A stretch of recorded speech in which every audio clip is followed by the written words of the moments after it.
Voilà. Eva, Oui. vous êtes toujours en temps d'avance. Oui. On part sur quoi aujourd'hui? Réponse en chanson. Mais non. Mais je vais redevenir un peu plus sérieuse parce que le monde est fou, complètement fou. C'est l'auteur Jean Giono qui a parfois détesté ce monde fou, la faute à la Première Guerre mondiale dont il revint traumatisé. Écoutez. On avait peur de la souffrance, on avait peur surtout de cette espèce de mécanique horrible qui malaxait les membres et la boue dans une espèce de mélange horrible. Il avait alors 19 ans, il n'aimait ni la patrie ni la nation et ne comprenait pas comment on pouvait enlever la vie à un homme.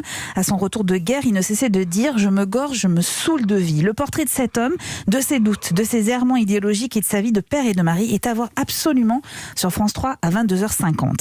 Mais le monde est fou aussi aujourd'hui. Envoyé spécial le prouve avec un sujet sur les conciliateurs de justice. Ce sont des gens bénévoles qui acceptent de régler les conflits entre citoyens, alors entre voisins surtout, comme ce monsieur qui n'en peut plus du chant des coqs vivant à quelques mètres de sa chambre. Il les a même enregistrés sur son portable. Donc 5h58, 4h56, 5h41. Alors vous vous dites, il exagère, c'est la campagne. Bah oui. Certes, à un détail près. Ah, il y en a combien des bébêtes là? Il y a à peu près 13 coques.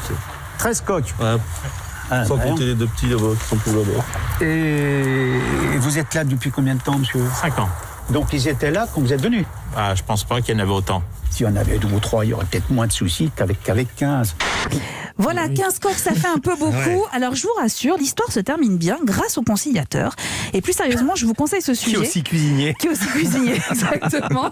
Mais plus sérieusement, je vous conseille ce sujet. Vous allez découvrir des femmes et des hommes très patients. Mais le monde est vraiment fou. Et aux États-Unis, par exemple, est-ce que vous connaissez Q? Oui, parce qu'on en a parlé dans le journal avec QAnon, c'est ça? Exactement, avec Charles Decamp, vous en avez parlé. Personne ne sait qui se cache derrière cette lettre. Un homme, une femme, une organisation, on ne sait pas. Mais l'activité principale est la diffusion de fausses informations. Selon lui, il existerait un deep state, un État dans l'État aux mains du clan Clinton-Obama et de stars d'Hollywood. Q les accuse même d'être à la tête d'un réseau pédophile. Les incendies en Californie, mais non, c'est la faute de l'extrême gauche. Le Covid, c'est une manipulation pour couler l'économie que Trump avait réussi à relever. Et oui, les adeptes de Q, décrits comme dangereux par le FBI, c'est dit dans le sujet, sont des électeurs de Trump et ça fait peur. Alors je récapitule, le monde est fou.